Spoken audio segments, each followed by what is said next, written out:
All right, Shalom. First, I want to give all praises, honor, and glory to Yahweh, Bahashem Yahushai, Bahashem Machakodash, double honors to the apostles of Great Millstone, and peace and blessings to the elect.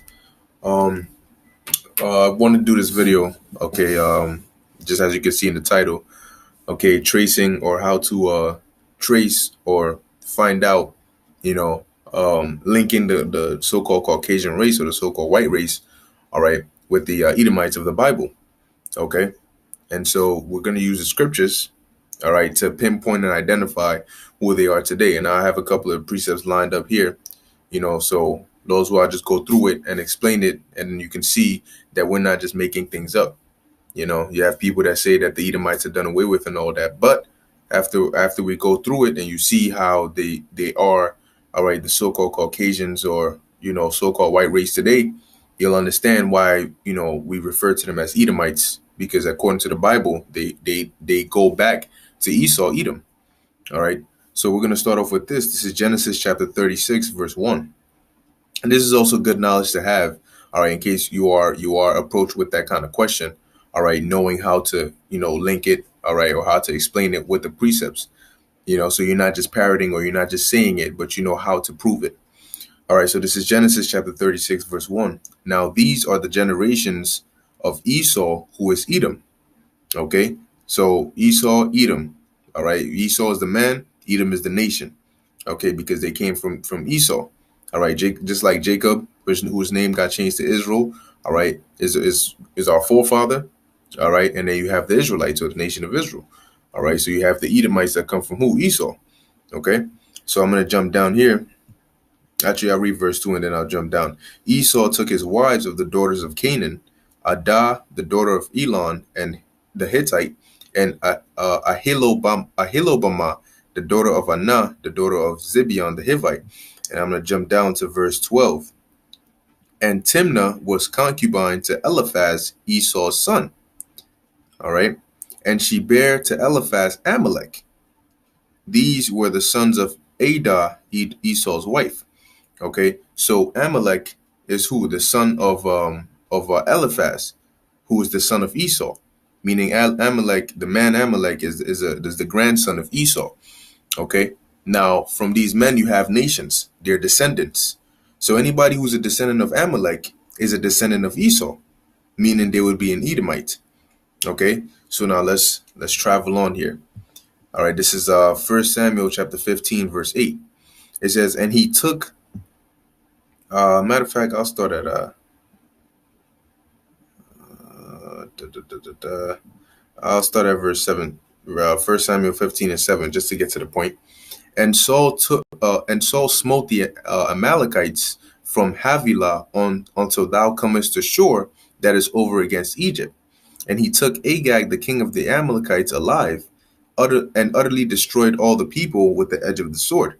Okay, so Saul's commandment, what the Lord told Saul through the prophet Samuel, was that Saul was to go and slay all the Amalekites, all right, in that area, okay, with the sword, their sheep, their cattle, everything, all right. However, due to Saul's disobedience, he saved the king Agag alive, all right. Now, keep in mind, of course, in a time like this, obviously, not all the Amalekites, all right, in the world were destroyed, all right, because people migrate. So not you in that specific area where it's predominantly Amalek, all right, or Edomites, doesn't mean that all the Edomites in existence were in that specific area at that time.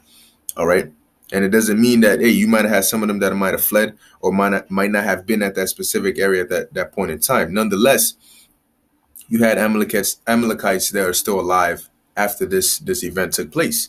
However, that's not the point right now. The point is, it says here, and verse 8, and he took Agag, the king of the Amalekites, alive. All right. So Agag was what? He was an Amalekite. Okay. And that is important because now we know who Amalek was, what? The grandson of Esau. So if you're an Amalekite, that means what? You're a descendant of Esau, meaning you go back to Esau, aka you are an Edomite. Okay.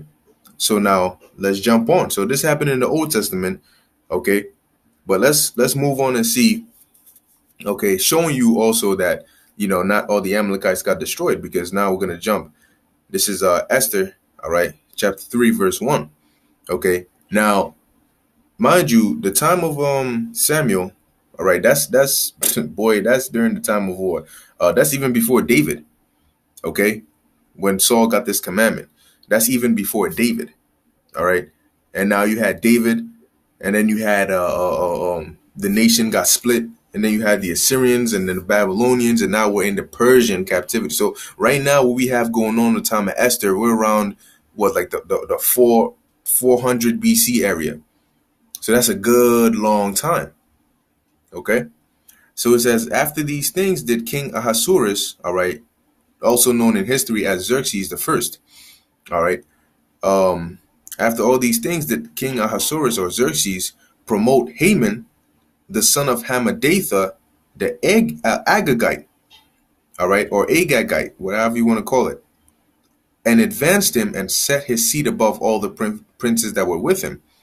All right. So within the king's court, you had Haman, who was the son of Hammedatha, the Agagite. Now, when you look up the word, you notice how every nation, all right, when you have a descendant from a nation, the ending will be ite, Israelite, Edomite, Elamite, Asherite, Ammonite, Moabite, because the suffix ite means what? A people of, okay, or a descendant of. Actually, let me see if I can get that here in the online etymology. Ite. Is it here? Okay. Right. Right. Ite, word forming element indicating origin or derivation from French ite and directly from Latin ita, from Greek itis, word forming element making adjectives and nouns meaning connecting with or belonging to, especially used in classical terms to form ethnic and local designations. For example, in Septuagint translations of Hebrew names in I, and for names of gems and minerals. See, so ite means belonging to. All right, often in classical times used as a form of ethnic and local designations. So your ethnicity. So if you're an Israelite, your ethnicity meaning what? You belong to Israel, or you're connected to the nation of Israel, or you descend from Israel. Okay, so if you're an Edomite, what? You belong to Edom. You belong to that nation. Okay, or that people. So here we're reading, it says what? Son of Hammedatha, the Agagite, meaning Hammedatha belongs or was a people or descendant of Agag. And if Haman, all right, was the son of Hammedatha, that means what? That means what? Haman was also an Agagite. All right. So Haman would say what? I am Haman, son of Hammedatha, son of Agag. Now, what do we know about Agag? Agag was an Amalekite. He was the king of the Amalekites. So if you're an Agagite, that means you're a descendant of Agag. And Agag was a descendant of Amalek, who was a descendant of Esau. So now we know that what? Haman, all right, was what? He was an Edomite. But there's more to this. Now we're going to jump in here into the Apocrypha real quick. All right. And see, we're in Esther here. Now notice what they did was that they took out certain portions, okay, from the book of Esther. If you buy the physical copy of the Apocrypha and you go to editions of Esther or the rest of Esther, there's certain parts in there in the chapter before you read it, it will tell you this is supposed to go in this part. All right, let's say you read Esther chapter 3, it'll tell you that this part you're about to read should be inserted after Esther chapter 3 verse 3. You see? So when you reach Esther chapter 3 verse 3, this is just an example. When you finish verse 3, you go into the Apocrypha, read that chapter, because that's really what's supposed to be continuing after verse 3. And then you come back and read verse 4. Why? Because they took it out. Now we're going to show you why they took out these books from the original Bible, okay? Because they were really trying to hide certain information. So now we're going to the editions of Esther, all right? This is chapter 16, all right? Now, mind you, like I said before, the editions of Esther and the book of Esther is all one. They're supposed to be together, all right? So this is editions of Esther in the Apocrypha, chapter 16, verse 10. It says, for Aman, all right, a Macedonian. Now, the Apocrypha is in Greek, so it's the words you see will be Greek transliterations, all right, of the words that you read in the regular Bible. Notice how it says here, "and the great king Artaxerxes," that is a Greek transliteration for Ahasuerus. Okay, so it doesn't mean it's a different person. It's just the Greek transliteration. All right, like it'll call Jeremiah Jeremy, okay, or Isaiah Isaias, or Isaias, you know, Elijah Elias. Okay, those are all Greek transliterations. So it says here for Ammon, and this Ammon is talking about Haman or Haman, like we read here in the book of Esther, the descendant of Agag, a Macedonian. Okay, so Haman was a Macedonian, right? The son of Amadatha, like we read here, Hamadatha, but the Greek transliteration is Amadatha, being indeed a stranger from the Persian blood, meaning by nationality, he wasn't a Persian. And the Persians go back to Elam. All right, they're Elamites. Haman was not an Elamite, because as we read, he was what? He was an Agagite. But it says here he was a Macedonian. Okay, so let's keep reading. It says, indeed a stranger from the Persian blood, and far distant from our goodness, and as a stranger received of us. So now we know that Haman was a Macedonian, okay, who was a descendant from Agag. So what does that tell us about the Macedonians? That they are what? They're Edomites. Okay, now we're going to prove that some more. Just keep in mind Haman being a Macedonian, right? Cool. Now we're going to jump here. This is 1 Maccabees chapter 1, verse 1.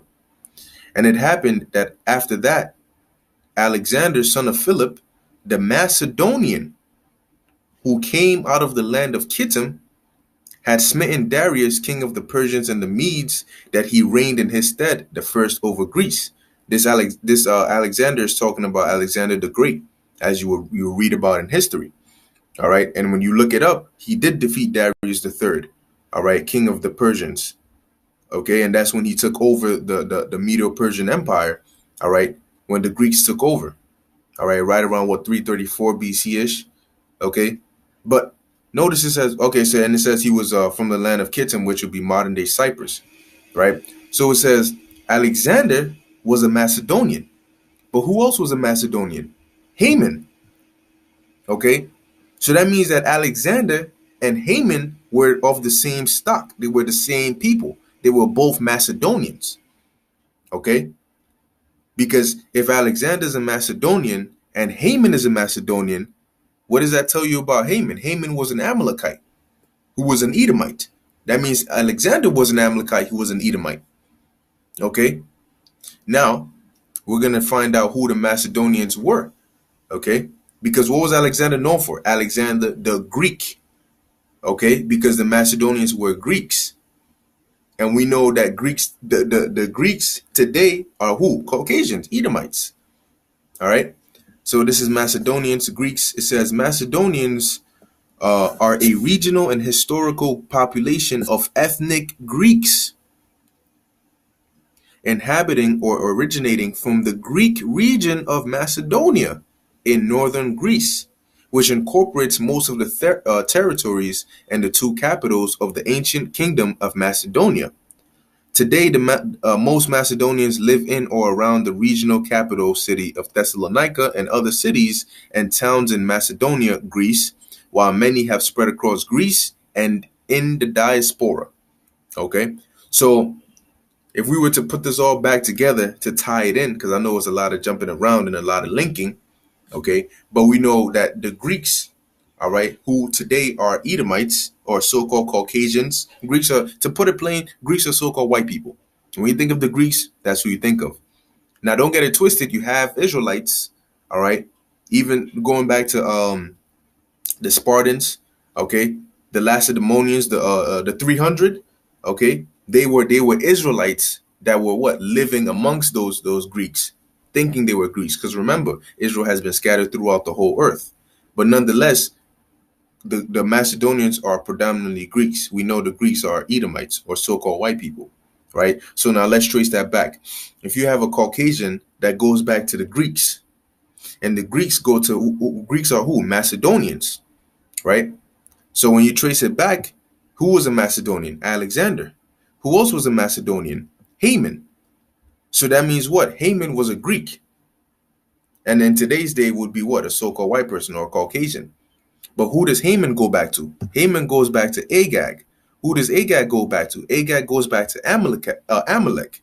All right. And the Amalekites are a tribe of the Edomites, the top tribe, actually.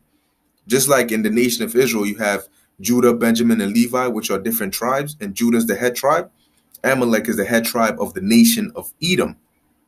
Okay? So Amalek, being the grandson of Esau, all right, if you're an Amalekite, you're an Edomite. If you're a Macedonian, you're an Edomite. All right? So you see how this all links up? Okay, so when we tell you that because then if you say the Edomites are done away with, well, the Macedonians were Edomites, okay, and the Macedonians were Greeks, and we know the descendants of the Greeks. We know they're walking around today. So why, if Edomites are done away with, why do we still have so-called Greeks? Not even so-called. Why do we have them walking around now? You know, but it all links up, and the key thing I want to mention too is that this is from the Apocrypha. The Apocrypha was removed. If you go and buy a modern day standard King James Version Bible, the Maccabees is not going to be in there. The editions of Esther is not going to be in there as well. Okay, because these are certain books that they took out of the Bible. Now, let me actually hit it right here. KJV Apocrypha, which the word Apocrypha means hidden. Oh, beautiful. Let's read this. All right, let's see what it says here. I haven't read this. The Apocrypha is a selection of books which were published in the original 1611 King James Bible. See? And the regular Bible you have now is not in there. These apocryphal books were positioned between the Old and New Testament. It also contains maps and genealogies. Did what we just do, wasn't that a genealogical connection? The Apocrypha was a part of the King James Version for 274 years until being removed in 1885 AD. Now you should ask yourself, why was it removed? A portion of these books were called deuterocanonical books by some entities such as the Catholic Church. Let's look up deuterocanonical. All right, if it's canon, that means what? It's a part of the original, it's a continuation, or it's a part of the original. But let's see, deuterocanonical, if I'm pronouncing that right, of sacred books or literary works forming a secondary canon. All right. So we know that what these books are sacred, as it just mentioned, because it has a lot of good information in there. But where was I? Was I here? Okay, good. It says, many claim that the Apocrypha should never have been included in the first place, raising doubt about its validity, and believing it was not God inspired. For instance, the reference about magic seems inconsistent with the rest of the book. Tobit chapter 6, verse 5 and 8. Others believe it is valid and that it should never have been removed. That it was considered part of the Bible for nearly 2,000 years before it was recently removed a little more than 100 years ago. That's right. Some say it was removed because of not finding the books of the original Hebrew manuscripts. Others claimed it wasn't removed by the church, but by printers to cut costs in distributing Bibles in the United States. That's BS. It says both sides tend to cite the same verses that warn against adding or subtracting from the Bible. Revelation 22 and 18. Check this out. The word Apocrypha means hidden. Woo! Now, if you're trying to hide something, why is that? If it's the truth, then you're not going to try to hide it. You know what I'm saying? Like, you can't hide the truth. But if you're trying to tell a lie, that's when you need to hide things. Because in order to tell a lie, you have to know the truth. But in order to succeed in making somebody else believe the lie, you have to hide the truth. Fragments of Dead Sea Scrolls dating back to before 70 AD contained parts of the Apocrypha in books in Hebrew, including Sirach and Tobit. There's some good stuff. It says, keep this in mind when reading the following apocryphal books. All right. Oh, look at this. Yo, boy, man. And these are the books. First, second, Esdras. All right. Which Tobit, Judith, additions to look, they took out all these books, man. There's a reason. Because if in order for them to tell that lie that they have, guess what? They can't have information like this dating back to Alexander. All right, connecting it with Haman, connecting him to the Edomites. They can't have that information coming out. See, pursuant to Job 9:24, they're trying to cover up the faces of the judges. All right, they're trying to tell this lie, but hey, through the spirit and power of Yahweh Ba'ashem Yahushai, we're bringing out the truth, man. So I'm gonna end it here. Lord's will, this is edifying unto the elect. Hey, man, like the Lord said, knowledge shall be increased in the last days. All right, and this is where you're gonna get the knowledge, man, from the true men of the Lord, pursuant to Amos 3:7. The Lord reveals His secrets to His servants, the prophets, man. All right. So with that, I hope this was edifying unto the elect. I want to give all praises, honor, and glory to Yahweh, Bahashem Yahweh Shai, Bahashem Rachak Wadash. Until next time, Shalom.